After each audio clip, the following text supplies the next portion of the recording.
Hello, my friends. Happy Sunday. So great to see you guys. Aren't Sundays just the best?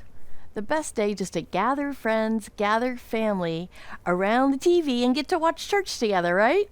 I'm so grateful that we get to continue this online service and that I get to talk to you and see you when you can't be at church or maybe you live far away.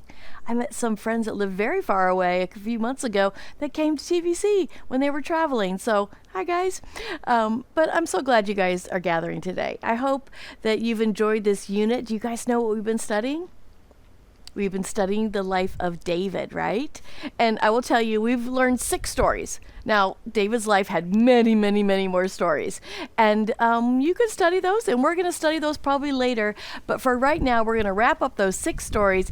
And if you missed them, go back. TVC Kids Nashville on your YouTube channel. That's our Safe Kids channel. You can go back and watch those stories because I don't have time to retell all those stories today. But what I want to do is go through those stories and talk about how did we grow. Do you see my word grow right here? How did we grow? And you notice I said we, not you, right? Because these stories are in the Bible, not just for kids to learn, but for adults to learn as well. And the stories that we talked about with David, they're things that we need to learn as grown-ups just as much as kids every day. So let's go through those, see how we've grown, and just celebrate what God is teaching us. All right? All right, so story number 1. Do you guys remember? That's when God sent Samuel to Bethlehem to anoint David, right? And say that he was going to be the new king. Well, why did God choose David to be king? Do you guys remember? Was it because he was the biggest and the strongest? No, it was because of his heart, right? His heart for God. He was out in the field with the sheep, worshiping the Lord, singing praise to him, right? And he was caring for those sheep, learning to care for one day a kingdom. Now, how do you guys care for others? Maybe you have, probably not very many of you have sheep, maybe a few goats, but do you guys have puppies? Both my kids this year got new puppies, all right? And they're learning how to care for those puppies. Do you guys have kitty cats or goldfish or hamsters? Maybe a sloth. Anybody have a sloth? I'd always thought that would be fun. Or otters, all right? No, but you know what? We would care for our puppies a little different than we would care for our goldfish, right? And what about other people in your life? Have you learned how to care for maybe a younger brother or sister? Or maybe an older grandparent? How do we care for others? God was teaching us that we need to care for others. We need to love others and protect others. And David was learning that while he was out in the field with the sheep. And God saw his heart and saw that is going to be our next king, the next king of Israel. All right, fast forward everybody to story number 2. That was the biggie, right? The story that everybody knows, David and Goliath. Now, here's David. He was growing up a little bit, but he was still pretty young. And this story, so many times people say, this is a story that says little kids can do big things too. Well, that's true, but it wasn't about David being a little kid who did something.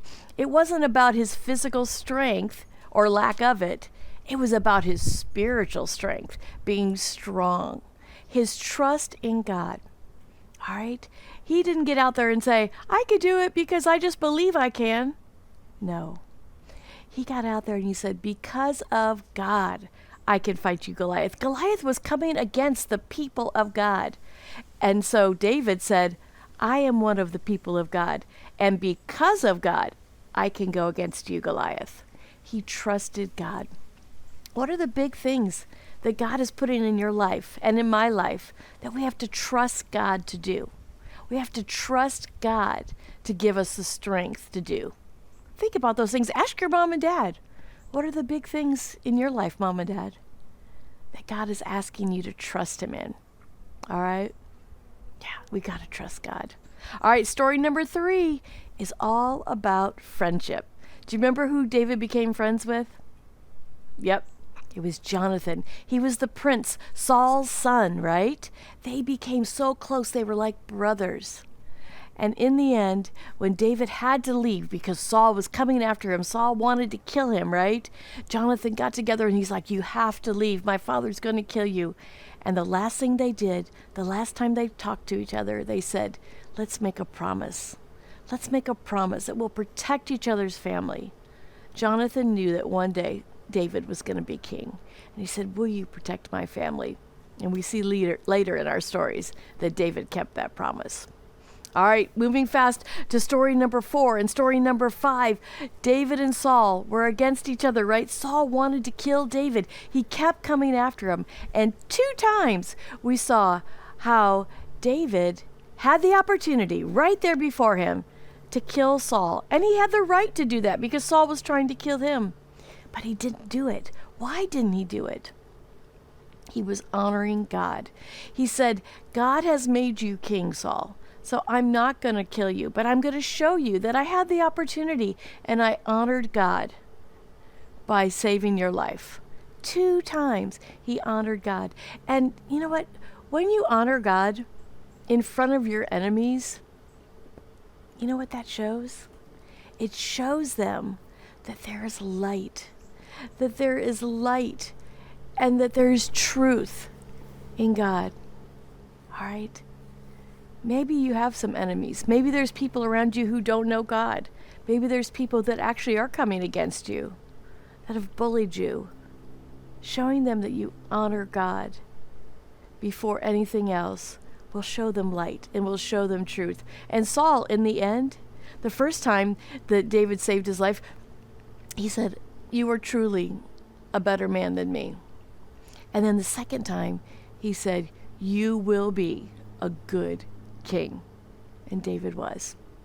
All right.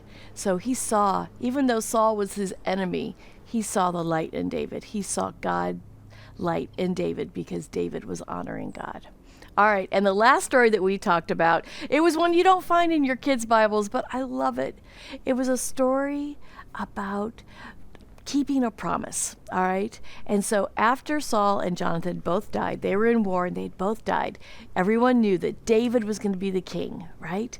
And David called to one of the servants that had been one of Saul's servants and said, are there any people in God's and Saul's family still alive? Any people? And the servant, whose name was Ziba, went and said, actually, there's one son of Jonathan, and his name is Mephibosheth. And Mephibosheth was called to the castle, called to the palace, and he thought, surely David's going to kill me. And he knelt down before David and said, I will be your servant. And instead of David killing Mephibosheth, he said, let me honor you. Let me honor you by giving you all of your grandfather Saul's land. Let me honor you by letting you sit at my table. And so instead of doing what other cultures had done, he came against the culture and stood for what was right.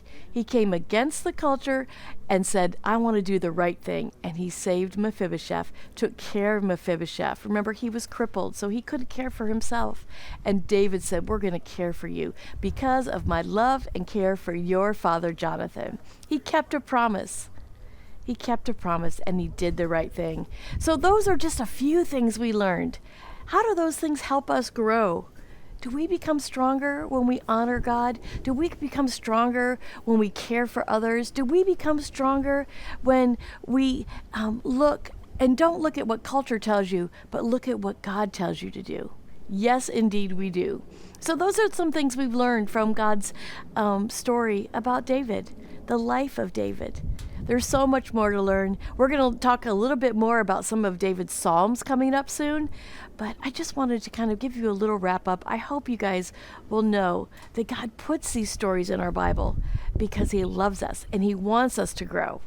And again, us, little kids, big kids, adults, old people, all of us. He wants us to learn more about him, learn more about his ways. David had a heart for God. I know you have a heart for God too, and he sure has a heart for you. He loves you so very much, and I do too, and I'm going to see you next week. All right, love you guys. See you soon.